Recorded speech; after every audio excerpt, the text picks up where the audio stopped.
Le danger viendrait d'où, pardon? De pouvoir modifier plus ou moins facilement la Constitution. Non, il ne faut pas pouvoir modifier la Constitution comme ça, parce que c'est un texte solennel.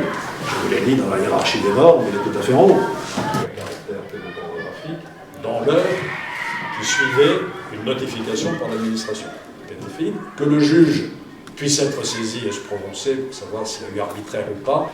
Alors, est-ce qu'aujourd'hui, on a été trop loin? Est-ce qu'il faut changer la Constitution? Ça, c'est un problème sur lequel je ne me prononcerai pas. Alors justement, en parlant de taux d'abstention, est-ce que selon vous, la Constitution et l'organisation de la Ve République devraient être changées? Il y a des lois qui disent, par exemple, sur les élections législatives, si je me souviens bien, si au premier tour on n'a pas 25% des électeurs inscrits, il faut recommencer au deuxième tour. J'ai posé pas mal de questions, surtout sur le cursus de M. Juppé et son rôle dans ce Conseil constitutionnel. Ma question, c'était de nous expliquer un cas complexe d'un citoyen qui a saisi le Conseil constitutionnel. On s'est pas mal posé la question sur le droit à l'avortement et sur s'il pouvait rentrer dans la Constitution, le renouvellement de la Constitution dont on parle beaucoup, le fait de faire une 6e République, tout ça. Lorsque le Conseil constitutionnel il est saisi, est-ce que les détails de vos échanges et vos discussions sont rendus publics? Les délibérations sont secrètes, le PV de nos délibérations n'est publié qu'au bout de 25 ans. J'avais fait une classe droit l'année dernière, du coup on en avait un peu appris sur le Conseil constitutionnel.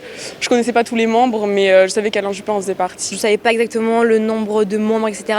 Et j'en ai beaucoup plus appris aujourd'hui. Je pense que c'est important que les institutions se déplacent et viennent nous rencontrer pour qu'on puisse mieux comprendre ces institutions qui sont, par exemple, comme le Conseil constitutionnel, assez floues pour nous et qui le sont maintenant beaucoup moins. Est-ce que vous communiquez avec les autres membres du Conseil constitutionnel d'autres États, par exemple aux États-Unis?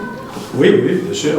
On avait réfléchi en amont, puisqu'on avait été averti de la présence du Conseil constitutionnel. Et je pense que quand on voit l'échange qui a eu lieu, je pense qu'effectivement, ils sont intéressés. Et puis, comme eux-mêmes se destinent à ce genre de profession, ou en tout cas de carrière, bah oui, c'est une parfaite illustration. Et comme complément du cours, c'est une illustration qu'on a rarement, qui est l'illustration d'un témoignage de quelqu'un qui a vécu, puis qui aujourd'hui porte un témoignage sur une façon d'apprécier un élément clé de nos institutions, qui est le Conseil constitutionnel. Dans beaucoup de 6e République, ce que je constate, c'est que cette Constitution, elle est très souple. C'est une institution importante dans le fonctionnement de nos pouvoirs publics et pour la protection de nos libertés fondamentales, et elle est mal connue. Et donc nous avons souhaité, à l'initiative du président Fabius, nous rendre sur le terrain pour rencontrer d'abord nos collègues magistrats des cours d'appel, tous les auxiliaires de justice, les avocats, et tenir une audience publique pour montrer comment nous fonctionnons, mais aussi aller à la rencontre des jeunes, des lycéens.